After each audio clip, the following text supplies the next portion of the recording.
Hey everyone, and welcome to another Marks & Crafts figurine review.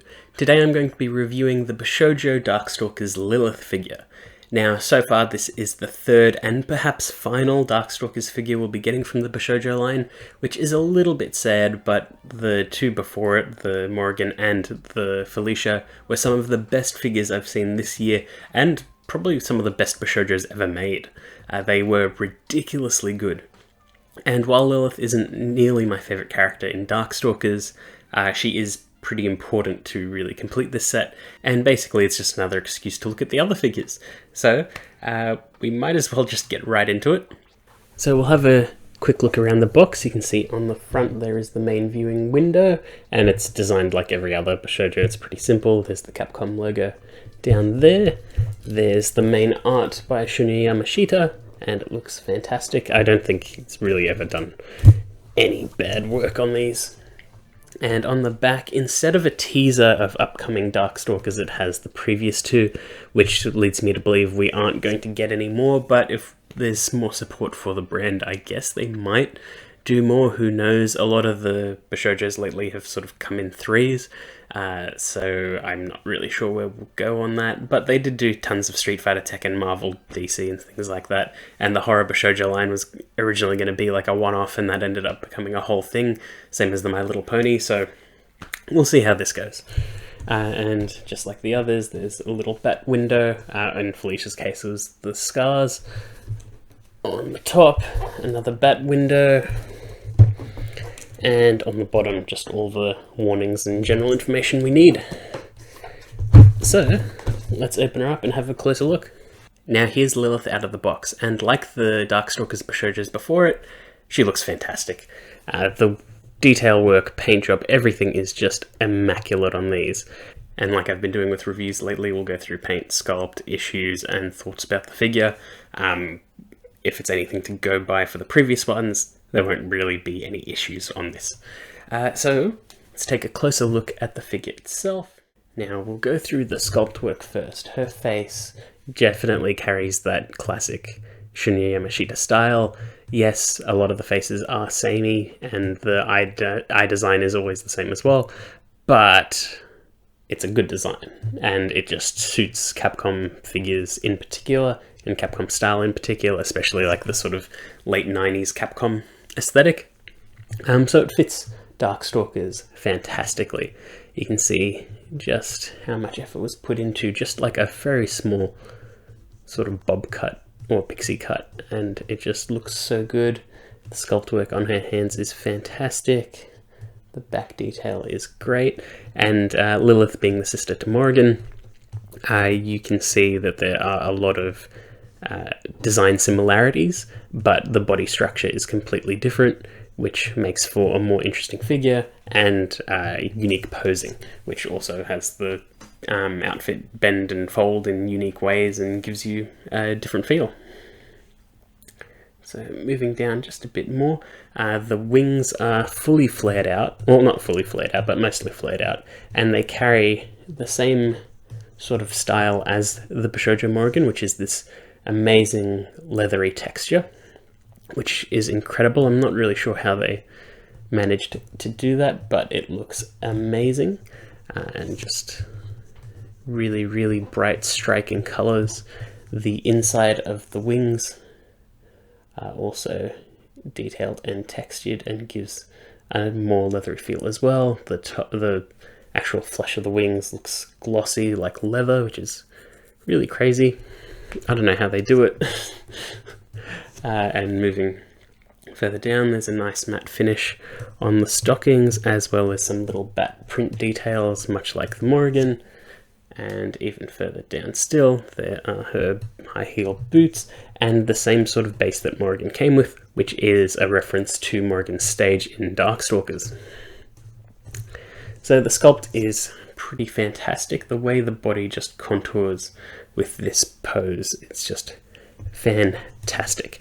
And while she isn't as well endowed as the other figures that I've been looking at, it almost helps to showcase how the body contours and muscles and details can be shown off in a different way. See how the body bends and catches the light. You can see her entire frame is more petite than Morgans, well, more slender than Morgans, and it makes for a very different figure experience. You can see the detail of her collarbone and details around the neck. That's not normally something you'd see that much, or at least not from the figures that I usually get. But yeah, she is just fantastic, and as we're going through that, you probably noticed how incredible the paintwork is.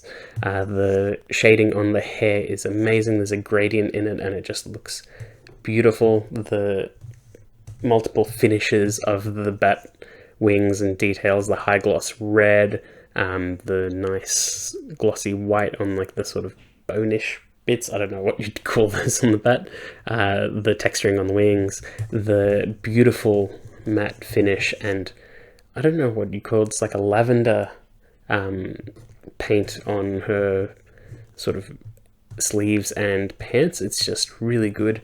And what's also cool is that it's not the same color on the arms as it is on the legs. It is a different shade, which I think is accurate to the games as well. It's not a huge difference, but there is a difference, and I like it. I do like the melding of different finishes of matte gloss, semi-gloss, and things like that, which is refreshing considering the Bishoujo Mai, which was an amazing figure, but the finishes were way off and bothered me quite a bit. There's just fantastic work put throughout this. I love the multiple shades of this rock base. It just looks so striking. It almost looks like candy, which is kind of funny. And taking a much closer look at the face, you can see just how intricate that paintwork is and how beautiful she turned out. These are just amazing figures.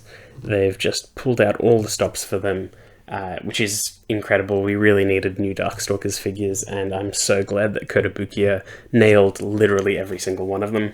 Now, while Lilith isn't my favourite as a character in Darkstalkers, it also influences my decision on her not being my favourite in this set. I do think that honour goes to Felicia or Morgan, probably leaning closer to Felicia just because I loved her so much. In terms of any errors or anything that I can see on these figures, I can't really see anything. Oh, no, that's part of it. The bat logo has little eyes on it, which is really cool. I can't really see any issues on these. If they are there, they're incredibly minor and they're nowhere near the front of the figure. Like, there's even like dimple detail on her face. That's not a mark or anything like that. That's actually her dimple, which is so cool. They must have so much fun making these because they just work so well. Which is refreshing because sometimes the Artifacts J figures that Kotobukiya do are nice, but not nearly at this level. So it's cool to see that they can still bring out the big guns when they need to. And again, what I was saying before, it's a fantastic figure, but she's not my favourite. But that doesn't mean that she is not good. Like, any of these Bishoujo Darkstalkers figures make most other figures that came out this year look trashy by comparison. The work that went into these is just incredible. I hope that transfers to future figures, some more of the King of Fighters, the crazy Transformers Bishoujos that they're doing very soon. It's just fantastic. I love that they can still pull this off. But I think we're all expecting something in this review, because I didn't do it in the Felicia. I should have done it in the Felicia video, but we've got them all here now, so might as well do a comparison between all three figures. And here we have all three of the beautiful Bishoujo Darkstalkers figures lined up together, and you can really see that these just look so good together. They are pretty much perfect. If you want a more cohesive sort of setup, just getting the Morrigan and the Lilith would be good because their bases match perfectly. But if you just get the Felicia and the Morrigan, that also works too, because they're just references to their stage. It all depends on how you are with bases, and if that really makes or breaks a figure for you.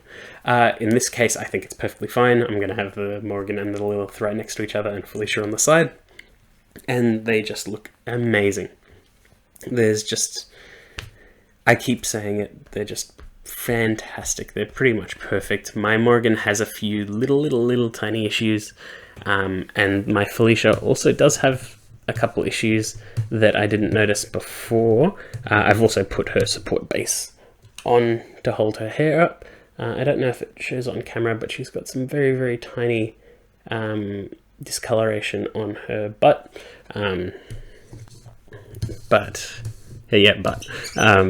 Doesn't really bother me at all. And Morgan's got a little paint error on her sleeve, just out of view, which is fine. And there's a little tiny paint chip, or like extra flaky paint bit on her hair. But again, doesn't spoil the figure at all, which is fantastic, especially since I'm usually pretty anal about stuff like this. But yeah, they're just incredible figures. Fantastic. I highly recommend literally any of these. They are amazing. I hope they do re-releases, because I know a lot of people missed out on them. And you don't need to be a Darkstalkers fan to enjoy these. And they're just fantastic in their own right. Works in any sort of Monster Girl collection, any sort of monster collection, and any sort of fighting game collection. Or even just literally a Bishoujo collection. They are just amazing figures. Can't wait to see what Kotobukiya do next. And yeah, I can't really sing their praises enough. They are incredible. Anyway, I hope you enjoyed that video, and I will see you all next time.